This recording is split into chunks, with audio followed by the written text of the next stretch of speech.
USPAP page 264. Appraisal development and scope of work issues continued. Number 179. Does inspection of subject property mean a physical inspection? Question. I am a licensed trainee with approximately 6 months of experience. My supervisory appraiser recently determined that I am competent to perform inspections on my own. However, many of our clients require the supervisory appraiser to physically inspect the property as well.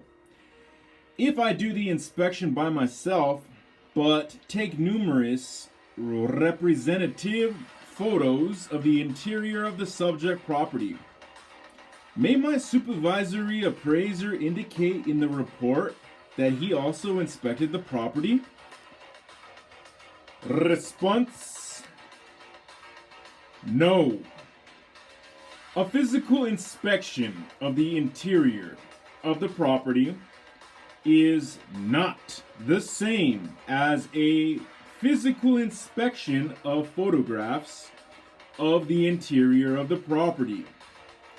It would be misleading for any appraiser, including supervisory appraisers, to indicate that a physical inspection was performed when, in fact, the appraiser viewed photographs of the property. An appraiser who only inspects photographs of a property but signs a certification indicating that he or she physically inspected the subject property is in violation of the USPAP prohibition against communicating assignment results with the intent to mislead or to defraud, communicating a report that is known by the appraiser to be misleading or fraudulent, and possibly knowingly permitting an employee or other person to communicate a misleading or fraudulent report. See Conduct section of the Ethics Rule. Number 180. Is it permissible to use MLS photos for comparable sales? Question. I use standard pre-printed appraisal report forms that contain a statement saying, I personally inspected the exterior of the comparable sales. The assignment conditions require me to comply with this statement and do not permit any alterations. One of my clients now requires 2 additional sales of comparable properties to be included with every appraisal report. However, the client told me not to inspect the exterior of these additional sale comparables and to just use the MLS photos. May I comply with the client's request? Response: no. You are being asked to not inspect the comparable sales when the form states that you must either inspect the sales or change your report to indicate you did not inspect the sales. Number 181. Is it permissible to use MLS photos for active listings? Question. I use a pre-printed appraisal report form that contains a statement saying I personally inspected the exterior of the comparable sales, but it does not address active listings. One of my clients now requires 2 additional active listing comparable properties to be included with every appraisal report. However, The client told me not to inspect the exterior of these active listings and to just use the MLS photos. Am I compliant with USPAP if I do not physically inspect the exterior of these properties and only use the MLS photos? Response: yes. USPAP does not require physical inspections or photographs. However, both are often required by clients.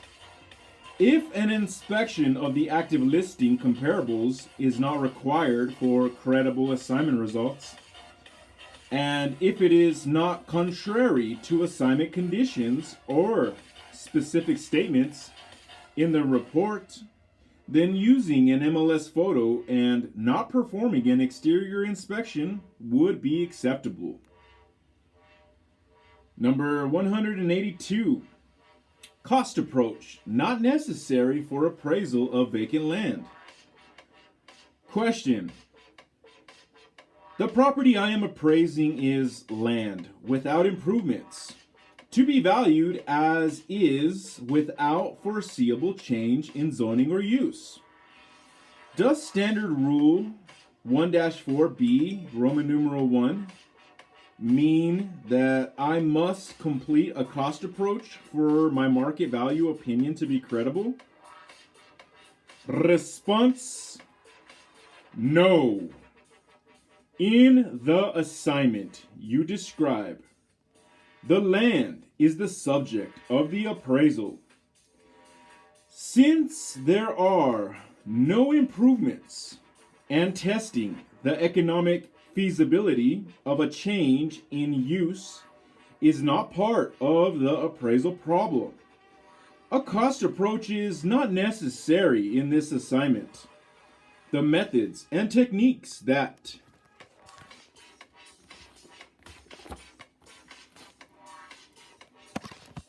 page 265 are necessary in solving the appraisal problem will depend on the type and definition of value and intended use of the appraisal, and on the relevant characteristics of the property. As required by Standards Rule 1-1A, an appraiser must be aware of, understand, and correctly employ those recognized methods and techniques that are necessary to produce a credible appraisal. An appraiser's decision about which methods and techniques are necessary to solve the appraisal problem is largely shaped by the information gathered in response to Standards Rule 1-2E, which requires an appraiser to identify the characteristics of the property that are relevant to the type and definition of value and intended use of the appraisal. If the value opinion to be developed is market value, and when necessary for credible assignment results, Standards Rule 1-3 requires an appraiser to identify and analyze the effect on use and value of existing land use regulations, reasonably probable modifications of such land use regulations, economic supply and demand, the physical adaptability of the real estate, and market area trends, and develop an opinion of the highest and best use of the real estate.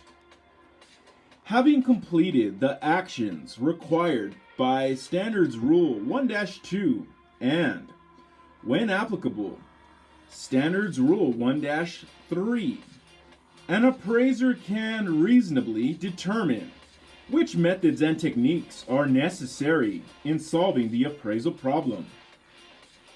While there are exemptions, land without improvements is often appraised by using the sales comparison approach or income approach or both.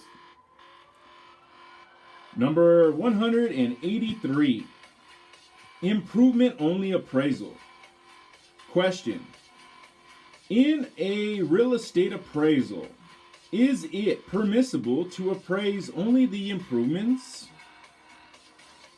Response: yes. Standards Rule 1-2E, Roman numeral 5, states that the subject of an assignment may be a physical segment of a property. The subject of a real property appraisal is not required to include all of the physical parts of an identified parcel or tract of real estate. The subject of a real property appraisal can be all or any part of an improved or unimproved parcel or tract of identified real estate. For example, the subject of a real property appraisal could be a part of the land, the improvements on or to the land, or some other configuration within a parcel or tract of identified real estate. Use of a hypothetical condition or extraordinary assumption is not necessary in the specific case of appraising the building component of an improved property, although one or both may be necessary in other specific cases. However, to avoid communicating a misleading appraisal report, the report would have to disclose the existence of the land as part of the property, but the land does have to be included in the valuation. Number 184, appraising only the underlying land of an improved property. Question: I have been asked by my client to appraise the underlying land of an existing shopping center. Can I perform such an assignment under USPAP? And if so, would this require the use of a hypothetical condition? Response: yes. You can perform this type of assignment in compliance with USPAP. Standards Rule 1-2E states, in part, the appraiser must identify the characteristics of the property that are relevant to the type and definition of value and intended use of the appraisal, including, end of page.